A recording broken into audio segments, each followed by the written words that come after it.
নমস্কার, কেমন আছো সবাই?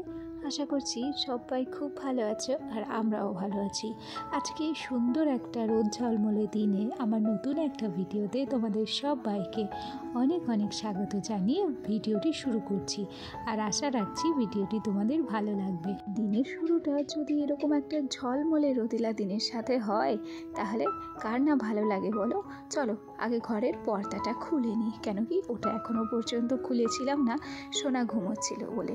আর ইতিমুহূর্তেই সোনা উঠে গেছে, সেই জন্য ঘরের পর্দাটা দিয়েছি আর কি। এদিক থেকে এক গ্লাস জল রেডি করে নিয়েছি আর তার সাথে নিয়েছি বিস্কুট।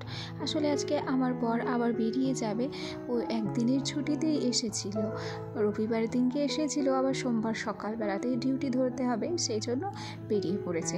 তো বলেছিলাম যে একটু চা খেয়ে যাও, বললো সকাল সকাল এখন আর সময় নেই চা খাওয়ার, গিয়ে আমাকে ডিউটিতে বেরোতে হবে, সেই জন্য চা না খেয়ে এই যে বেরিয়ে পড়লো। আর যেদিন যেদিন সকালবেলা ও বেরিয়ে যায় সেদিন কি হয়, অন্যান্য কাজে আর হাত দিতে পারি না। আর গতকাল রাত্রে এই যে এঁঠো থালা বাসনগুলো ছিল সেগুলো আর নামানো হয়নি, অনেকটা রাত হয়ে গেছিলো খেতে, সেই জন্য। আর সকালবেলা ও বেরোনোর আগেও এগুলো আর হাত দিতে পারিনি, কেন কি সকালবেলায় একটু ব্যস্ততা থাকে বেরোনোর আগে। যাই হোক, ওদিক থেকে কি হয়েছিল, বাসনকোসনগুলো যতটুকু ছিল আমি ধুয়ে ফেলেছিলাম। ও ঘরে যতটুকু বাসন ছিল সেগুলো আমার শাশুড়ি মা অনেক সকালবেলাতেই ধুয়ে দিয়েছে, আর এইগুলো আমি নিজেই ধুয়ে টুয়ে তারপর এই যে চা করতে এসেছি। আর ওদিক থেকে আজকে চা করতে এসে বেশ অসুবিধায় পড়েছি, কেন জানো? কেন কি মোবাইলটা তো একটা হাতে ধরে আছি, এক হাতে ছেলেকে সাপোর্ট দিচ্ছি। দেখো আমার ছেলে কোথায় বসে আছে, এই যে ওকে এখানে বসিয়ে রেখে তারপর চাটা ছাঁকতে হচ্ছে। যেহেতু ও ঘুম থেকে ওঠার আগেই ওর বাবা চলে গেছে, বাবাকে দেখতে পাচ্ছে না বলে আমাকে বেশ বিরক্ত করছে, কোল থেকে নামতে চাইছে না, বাবার খোঁজ করছে। আর যেহেতু ও কোল থেকে নামতে চাইছিল না, সেই জন্য বাধ্য হয়ে ওকে ওই গ্যাসের টেবিলটার উপর বসিয়ে দিয়ে তারপর আমাকে চা ছেঁকতে হয়েছে।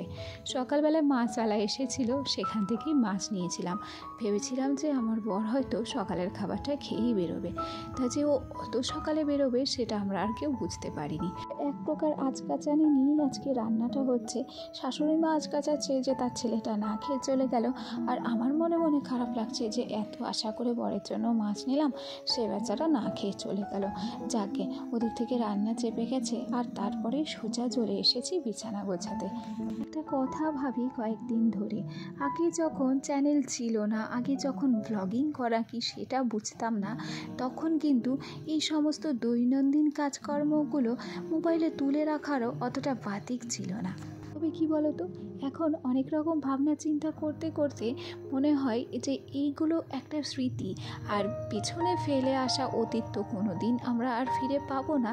তো এই সব জিনিসগুলো যদি আমরা ক্যামেরা বন্দি করে রাখি, ভবিষ্যতে কিন্তু পেছনের দিকটাতে আমরা চাইলেই ফিরে গিয়ে দেখতে পারবো। তো এই প্ল্যাটফর্মে এসে কিছু করতে পারি আর না পারি, ছেলের ছোটোবেলাটাকে ধরে রাখতে পারছি, এই যে ফেলে আসা দিনগুলোকে ধরে রাখতে পারছি, কে কখন থাকবো কে কখন থাকবো না সেই মানুষগুলোকে ধরে রাখতে পারছি, তাই না বলো?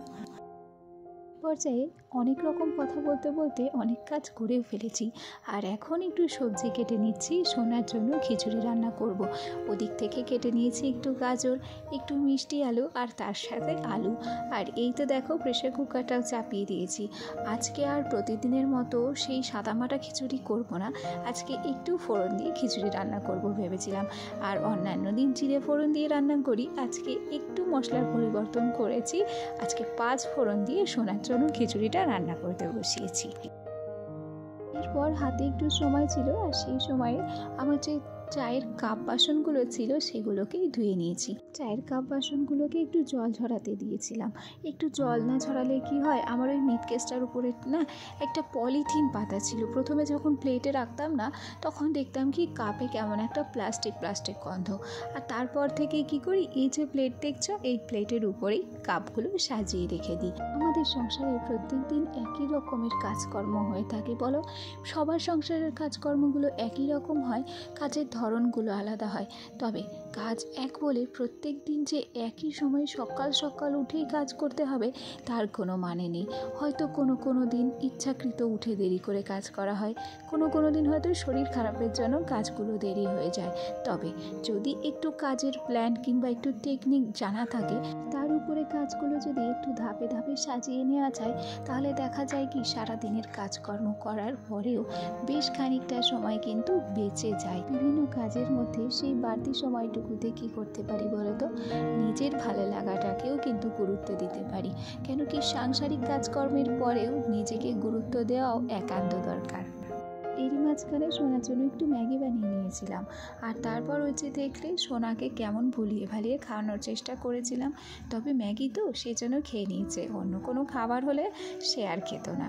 তারপর কি হয়েছিল, সোনাকে খাওয়ানো দাওয়ানোর পর সকালবেলা আমি খেয়ে নিয়েছিলাম। দেখা যায় কি বাচ্চা যদি ভালোভাবে খেয়ে নেয়, বাচ্চার যদি পেট ভরা থাকে, তাহলে প্রত্যেকটা মায়েরই শান্তি লাগে যে না আজ অন্তত সোনাকে একটু ঠিকঠাকভাবে খাওয়াতে পেরেছি। আর বাচ্চারা দেখবে যদি না খেতে চায়, যদি তাদের একটু শরীর খারাপ হয়, তাহলে মায়েদের যেন সেই দিনগুলো আর ভালো লাগে না, না কোনো কাজ করতে ইচ্ছে করে, না খাবার দাবার খেতে ইচ্ছে করে। আর পরিবারের ক্ষুদে সদস্যগুলো ভালো থাকলে সব কিছুতে মায়েদের মন ভালোই থাকে, তাই না?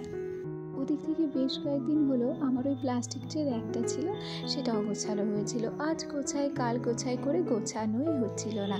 আজকে সময় করে ওটাকে বেশ পরিষ্কার করে গুছিয়ে নিয়েছি। আর তোমাদের মনে আছে সেই নামযোগ্য সময় এই কাপগুলো বের করেছিলাম, সেগুলো গাফিলতি বলবো না, ইচ্ছাকৃতভাবেই তুলে রাখিনি। আজকে যখন এই কাপগুলো বাইরে জল ছড়াতে দিয়েছিলাম তখন আমার সোনা নিয়ে খেলছিল।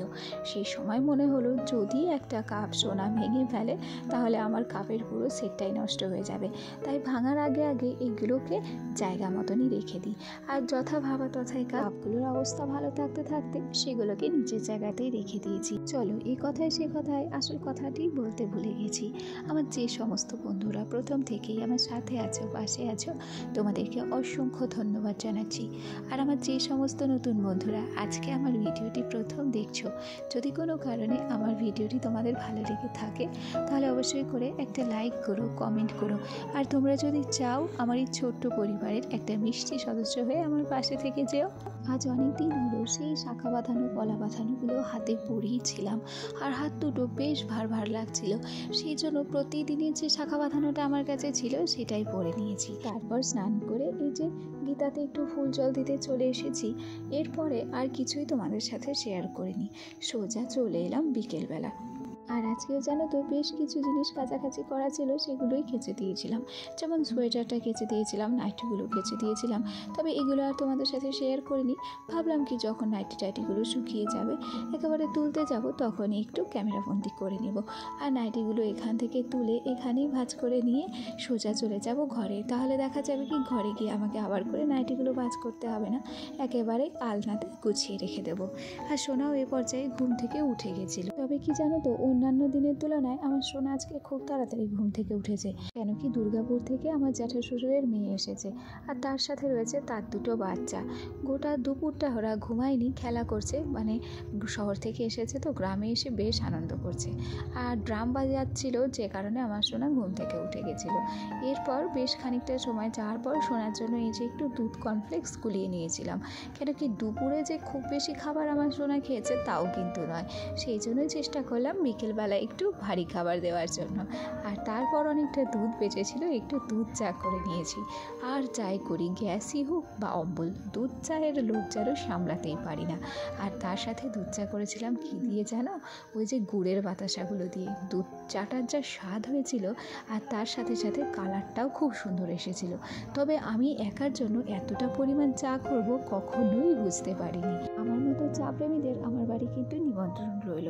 তো চলো চা খাওয়া যাক, আর সেই সাথে আমার ভিডিওটা এখানেই শেষ করছি। টাটা।